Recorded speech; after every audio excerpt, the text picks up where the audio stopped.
que respeten el momento. Por favor. ¿Qué decir, pues? Nada. Esperaba este veredicto. ¿Está arrepentido? ¿Está arrepentido? Cuidado ahí, tráfico. Tráfico. ¿Está arrepentido? Espera. ¿Qué mensaje le Están viendo las imágenes del ex alcalde de Guaynabo y ahora convicto por corrupción Ángel Pérez a su salida del Tribunal Federal en Atorrey. Al jurado le tomó apenas 4 horas deliberar.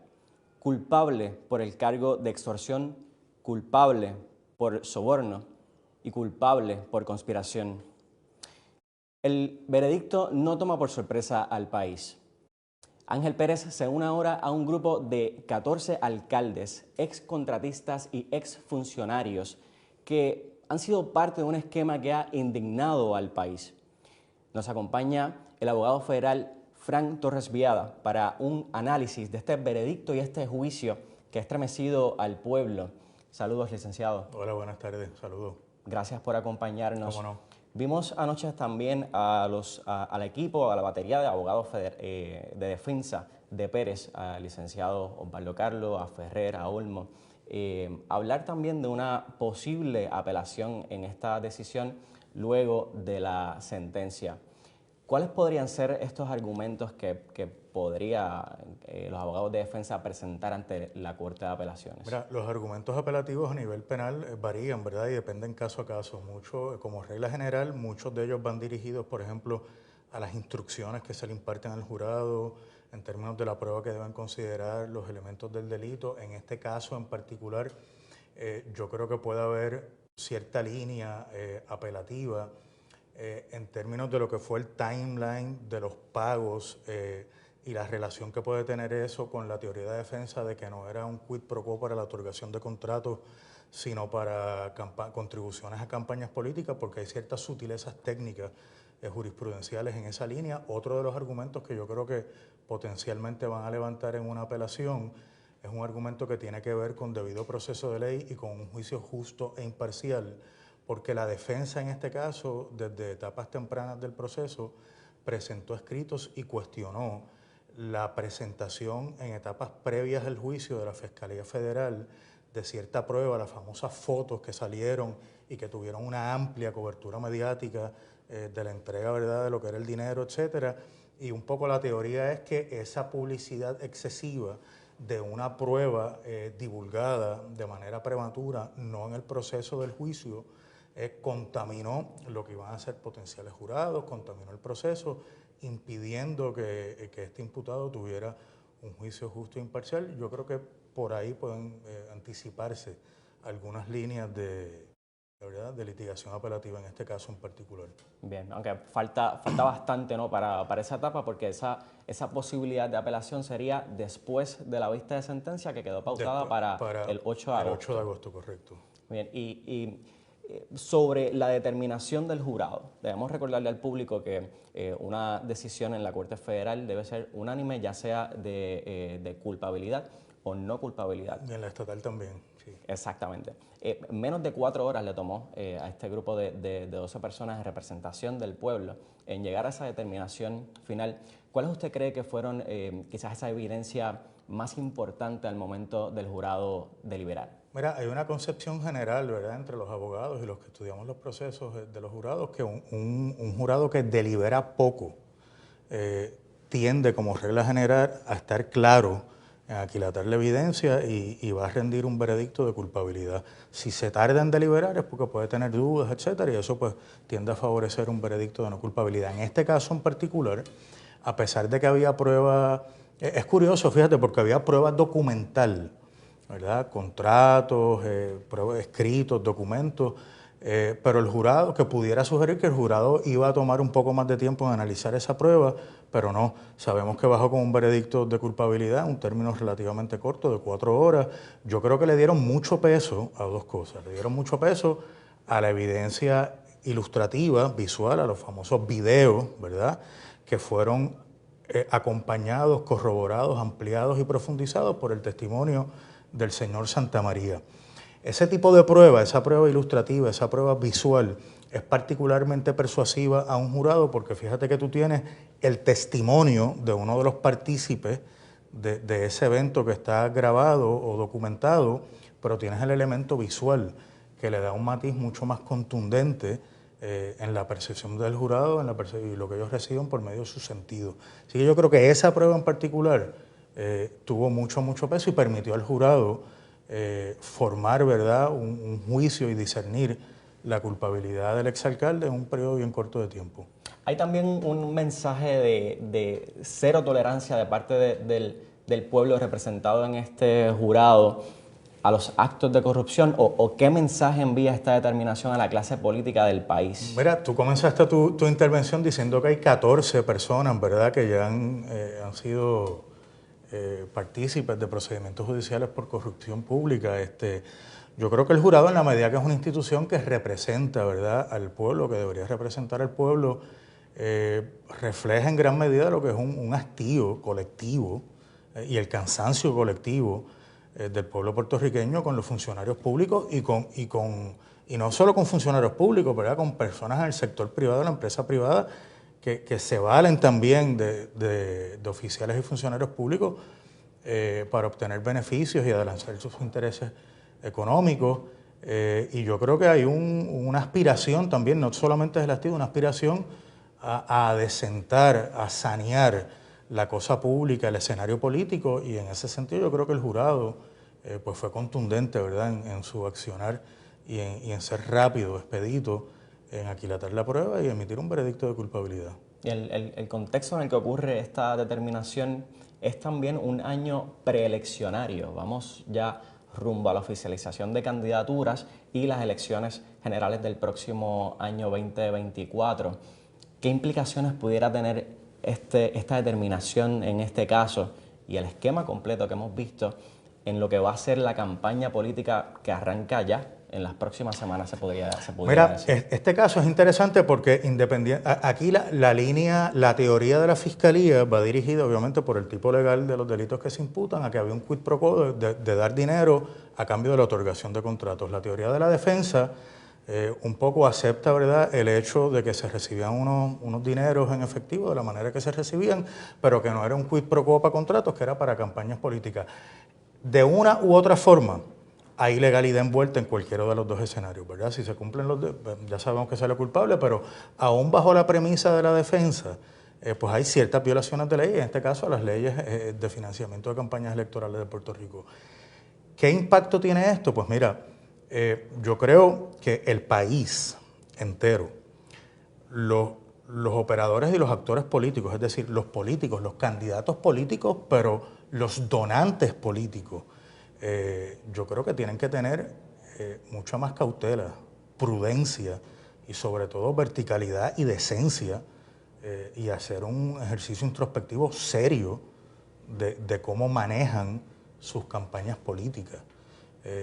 Fíjate que las campañas políticas están altamente reglamentadas. Los montos de los donativos políticos, las formas en que se hacen los donativos políticos están altamente reglamentadas. Todos estos escenarios de corrupción en el financiamiento de campañas políticas parten de una premisa que es la ilegalidad. Y entonces, pues obviamente, yo creo que también las autoridades y los funcionarios que están a cargo de fiscalizar y de supervisar el proceso de financiamiento de campañas políticas tienen que redoblar esfuerzos, tienen que mirar con más detenimiento, no lo que es pro forma, ¿verdad? No los informes pro forma, tienen que ser trabajo investigativo, más profundo, identificar los escenarios que no son obvios, ¿verdad? Los sugeridos, los claros oscuros, donde realmente corre el efectivo en las campañas políticas en exceso de los límites que establece la ley. Ya sabemos, por ejemplo, que no necesariamente los nombres y las direcciones que están en esos informes de ingresos y gastos son necesariamente los donantes o el donante real de ese dinero. Y en ese contexto podemos enfatizar en el testimonio del convicto por corrupción Oscar Santamaría, que sin duda en esos 6 días de juicio fue el testimonio más importante, incluso me atrevería a decir de mayor relevancia que el del exalcalde de Cataño, Félix Delgado. Durante ese testimonio de Oscar Santamaría y particularmente en el contrainterrogatorio, sale a relucir una serie de donativos en efectivo altos. Estamos hablando, por ejemplo, de lo que se desprende del contrainterrogatorio, de alrededor de $60,000 en el caso de la campaña de Miguel Romero, $40,000 en efectivo en el caso de la campaña del propio Ángel Pérez, adicional a los sobornos que recibía. Y donativos en efectivo a otros funcionarios en los pasados años, tanto en la legislatura como en los municipios. ¿Qué implicaciones puede tener esto a nivel estatal? ¿Qué otros esquemas o investigaciones pudieran desarrollarse a partir de ese testimonio? Mira, ciertamente el testimonio de este señor Santamaría, y no es de esperarse porque es un colaborador de las autoridades federales, ¿verdad? Está siendo prolífico en su gestión de colaborador, pero ciertamente sugiere la comisión de muchos actos ilegales en distintos órdenes. Tanto otras posibles investigaciones federales que me imagino que están en curso, como otros potenciales delitos electorales y de otro tipo a nivel estatal. ¿Qué plantea esto? Pues mira, un poco lo que decíamos hace un rato. Este señor, si se le da credibilidad a todo lo que está diciendo, ciertamente ha alertado de unas actividades ilegales, ha implicado campañas, ¿verdad?, políticas en particular. No tan solo en las campañas políticas, el esquema de quid pro quo en la otorgación de contratos, según su propio testimonio, no se limitaba a Guaynabo, ¿verdad? Había otros municipios también.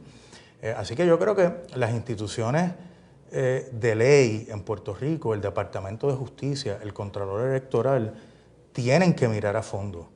Y de hecho, el secretario de Justicia, Domingo Emanueli, ya ha hecho expresiones en este sentido. El Contralor Electoral también, pero eso no se puede quedar en meras expresiones, ¿verdad? Al calor del momento. Tiene que investigarse esto a fondo, hay pruebas, hay un camino ya claro, ¿verdad?, de a dónde es que hay que estar mirando. Y yo creo que el país entero, porque el país se merece un proceso político limpio, justo. Esperaría que hubiese un accionar de los funcionarios que están a cargo de encauzar este tipo de conducta. Y hay una expresión que ha llamado muchísimo la atención en las redes sociales del abogado de defensa, Eduardo Ferrer, y la vamos a poner un momento en pantalla para que el público tenga la oportunidad de escucharlo.